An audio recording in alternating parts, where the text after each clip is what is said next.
Leather world genuine leather ladies and gents chappal, sandal, shoes, purse, ladies purses, leather sofa covers, सर्व प्रकारचे bags, jacket, belt आणि प्रत्येक लेदरमध्ये बनणारे एक्सपोर्ट प्रोडक्ट्स प्रीमियम क्वालिटी आणि reasonable price मध्ये उपलब्ध. अशी क्वालिटी कुठेही मिळणार नाही.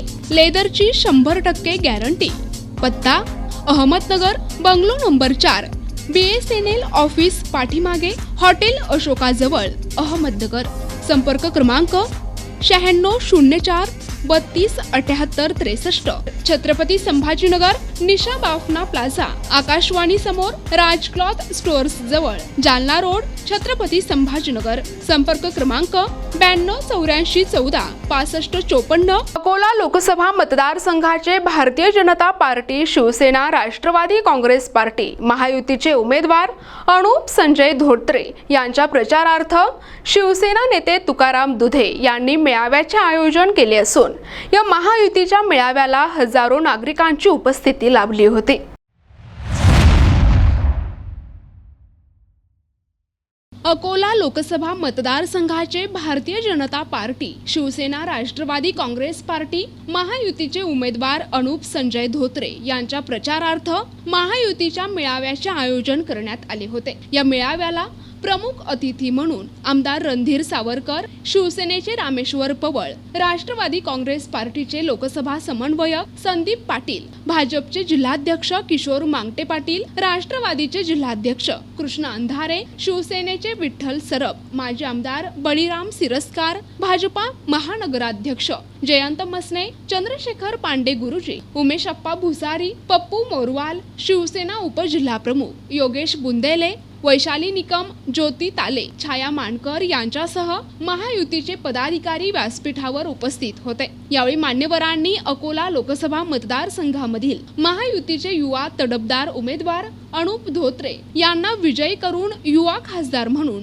संसदेत पाठविण्याचे आवाहन केले. यावेळी या महायुतीच्या मेळाव्याचे आयोजन शिवसेना नेते तुकाराम दुधे यांनी केले होते. हा मेळावा अभूतपूर्व झाला असून या मेळाव्याला देगाव येथील शेतकऱ्यांसह नागरिक, महिला भगिनी मोठ्या संख्येने उपस्थित होत्या आणि महायुतीचे पदाधिकारी देखील यावेळी उपस्थित होते. यावेळी अबकी बार 400 पार मध्ये आपले युवा उमेदवार अनुप धोत्रे यांना विजयी करून बाळापूर मतदारसंघात विकासाची गंगा वाहील असे मत मेळाव्याचे आयोजक शिवसेना नेते तुकाराम दुधे यांनी मतदार बंधूंना आवाहन करताना व्यक्त केले. भाऊ, तुमचा विजय नक्की आहे, पूर्ण आहे.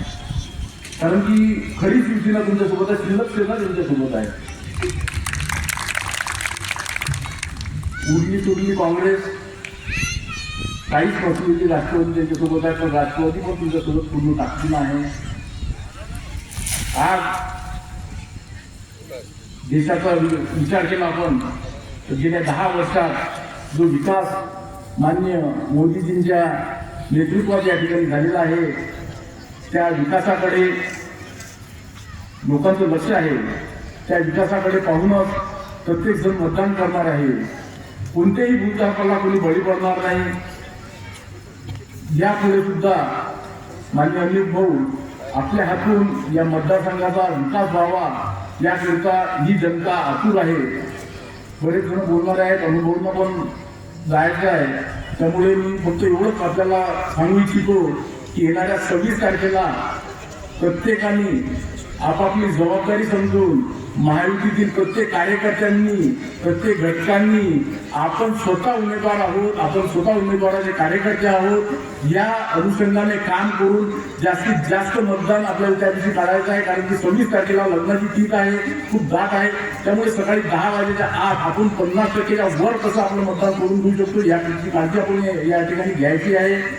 एक बहुजनांचं नेतृत्व, अत्यंत महत्वाचा त्यांचा स्वभाव, त्यांची खऱ्या अर्थानं या जिल्ह्यामध्ये असलेली त्यांची आत्मीयता आणि म्हणून सर्वांची आपली जबाबदारी त्या ठिकाणी आहे. या निवडणुकीच्या संदर्भात विरोधक जे आहेत, या विरोधकांच्या संदर्भात आपल्याला तुम्हाला माहित आहे की या 65 वर्षाच्या इतिहासामध्ये काँग्रेसनं काय केलं याचाही लेखाजोखा लोकांनी त्या ठिकाणी मागितला पाहिजे. कारण आपण जर पाहिलं तर एक उदाहरण जर दिलं तर त्या ठिकाणी शेतकऱ्यांना ज्या काही सबसिडीच्या योजना होत्या आतापर्यंत त्या ठिकाणी ज्या सबसिड्या होत होत्या त्या ठिकाणी फक्त त्या ठिकाणी 25% 15% त्या ठिकाणी भेटत होत्या. या देशाचे पंतप्रधान मोदी साहेब त्या ठिकाणी विराजमान झाले आणि जर पाहिलं तर त्या ठिकाणी 95 ते 100% त्या ठिकाणी सबसिडीच्या योजना त्या ठिकाणी शेतकऱ्यांना दिलासा द्यायचं काम या ठिकाणी या देशामध्ये सुरू झालं. महिलांच्या संदर्भात जर आपण पाहिलं तर त्या ठिकाणी बचत गटाच्या माध्यमातून महिलांचं एक सक्षमीकरण झालं पाहिजे.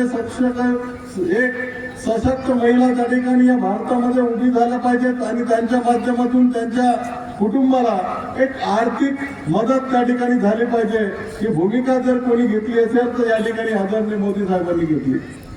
या महिला भगिनींच्या संदर्भात तिकिटाच्या संदर्भात जर पाहिलं तर आपण 50% त्या ठिकाणी पूर्ण त्या ठिकाणी तिकिटामध्ये सूट दिली. त्या ठिकाणी जवळजवळ पाहिलं तर मुलींच्या जन्मानंतर त्या ठिकाणी त्यांना 1 लाख रुपयाचं अनुदान त्यांच्या खात्यामध्ये त्या ठिकाणी देण्याचं त्यांनी त्या ठिकाणी काम केलं. आणि असं असताना त्या ठिकाणी आपण जर पाहिलं तर तरुणांना सुद्धा एक उद्योगाच्या माध्यमातून त्या ठिकाणी विविध योजनेच्या माध्यमातून त्यांना कर्जरूपी त्या ठिकाणी एक आर्थिक धोरणाच्या माध्यमातून त्यांना मदत द्यायचं काम जर कोणी केलं असेल तर त्या ठिकाणी आदरणीय मोदी साहेबांनी केलेलं. तुमच्या सर्वांची समर्थ साथ यासाठी लागणार आहे. दोन पुढे कंपाऊंडर बोलले रस्ते दुरुस्त करता रस्ते दुरुस्त होऊन गेले आहे. कारण की रस्ता सुरू केला की कोणी ठेकेदार वागत असतो 2 रस्ते करून तर विचार असेल तर पालखी मार्गाने ठेकेदार विचारतो त्याचे हाल काय झाले. त्यावेळेस सत्ता होती, रस्ता सुरू झाला, सत्ता आली, रस्ता सुरू झाला, पूर्ण झाला.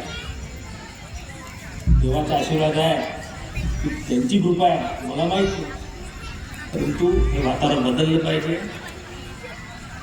चांगले लोकप्रतिनिधी म्हणून गेले पाहिजे. आपल्या हिसाबे तरुणही आहे त्याच्या हाताला काम आपल्याला रोजगाराच्या संधी निर्माण करावा. देश विकसित राष्ट्र होऊन जावा. 2047 आपण विकसित राष्ट्र म्हणून देशाला करायचं असेल तर प्रधानमंत्री मोदीजी निवडून द्यावं लागेल. आणि प्रधानमंत्री मोदीजींना प्रधानमंत्री बनायचं असेल तर तुमची दिल्ली जाणंही तेवढं आवश्यक. ते तुमच्या आशीर्वादानं दिल्लीला जाणारच आहे. मी या ठिकाणी आज असा उभा आहे की का आणायला जायचं लाडलं पाहिजे असं मी नाही. निवडणुकीचे वारे वाहून लागले, चिंतनाच्या दिशा बदलून राहिल्या, जातीपातीच्या पलीकडे जाऊन लोक देशाचा विचार करून राहिले.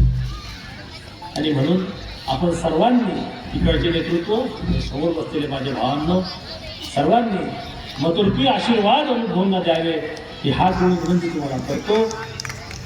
आपले आशीर्वाद अनुभवत राहतील अपेक्षाही करतो.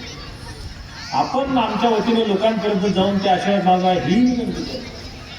26 एप्रिलला शुक्रवार आहे, शनिवार वगैरे सुट्टी येऊन राहिली. आपले स्नेहीजन प्रियजन बाहेर गावी असतील त्यांना फोन लावून 26ला बोलावून घ्या अशी विनंती करतो. 26 तारखेला ऊन खूप राहील आणि म्हणून आपल्याला जरा कूलरमध्ये झोपायची सवय आहे. काही काय त्याच्या मतदाराला कूलर काहीच नाही पाहिजे. एकच समजते फटाफट सुट्टी मला घरी जा. सडक योजनेमध्ये रस्ता झालेला आहे. उर्वरित रस्तेही प्रधानमंत्री ग्राम सडक योजना असेल, मुख्यमंत्री ग्राम सडक योजना असेल याच्या माध्यमातून आपलं गाव जसं भाऊ म्हणतात की आमचं मुंबई आणि अकोल्यामध्ये आता हायवेच्या माध्यमातून जास्त फरक नाही राहिला, तसंच आपलं गाव साहेबाच्या मुंबईसारखं आपल्याला करायचं आहे. आपल्या गावाला रस्ते जोडायचे आहेत. मागे भूमिपूजनाला आलो होतो तेव्हा काही लोकांनी म्हटलं भाऊ आमची पण गल्ली पहा. तर नक्कीच आपल्या भागामध्ये, आपल्या पंचकृषीमध्ये आणि विशेषतः आपल्या गावामध्ये जास्तीत जास्त निधी हे सगळेच उपस्थित महायुतीच्या नेत्याच्या माध्यमातून, रणधीरभाऊंच्या माध्यमातून, आपल्या जिल्ह्याच्या पालकमंत्रींच्या माध्यमातून आपल्या गावामध्ये जास्तीत जास्त विकास होईल या दृष्टिकोनातून काम करेल. सरकारच्या अनेक योजना, मग त्या आरोग्याची 5 लाखाची प्रायव्हेट हॉस्पिटलमधील इलाजाची योजना असेल, महिलांना आपल्या भविष्यातील मुलींना त्यांच्या खात्यामध्ये वयाच्या 18व्या वर्षी 1 लाख रुपये जमा करणं असेल, त्यांना येत्या शैक्षणिक वर्षात आपल्या गावावर आदर्श निर्माण करण्यासाठी डॉक्टर बनणे, इंजिनियर बनणे याकरिता प्रायव्हेट कॉलेजमध्ये मोफत शिक्षण असेल, अशा अनेक चांगल्या योजना, बचत गट याच्या माध्यमातून महिलांची ताकद वाढवणे, महिलांना लोकसभे आणि विधानसभेमध्ये 33% आरक्षण देणे, अनेक योजना इतक्या आहेत. 150च्या वर ग्रामीण भागाचा विकास करण्याच्या दृष्टिकोनातून सरकारने योजना आणल्या आहेत. एक नवीन क्रांती आपल्या भागामध्ये शेतीमध्ये दिवसा वीज कशी मिळेल याकरिता सौर ऊर्जेच्या चांगल्या योजना माननीय देवेंद्रजी फडणवीस आपल्या अकोल्यात आले होते तेव्हा त्यांनी एक नियोजन केलं. ते आपल्या पालकमंत्री होते. येत्या 1-2 वर्षात आपल्याला संपूर्ण अकोल्यातील शेतकऱ्यांना 2 वर्षामध्ये 60 दिवस दिवसा वीज मिळेल या दृष्टिकोनातून सरकारने नियोजन केलं आहे. प्रतिनिधी अमोल जामोदे, NTV न्यूज मराठी, बाळापूर, अकोला.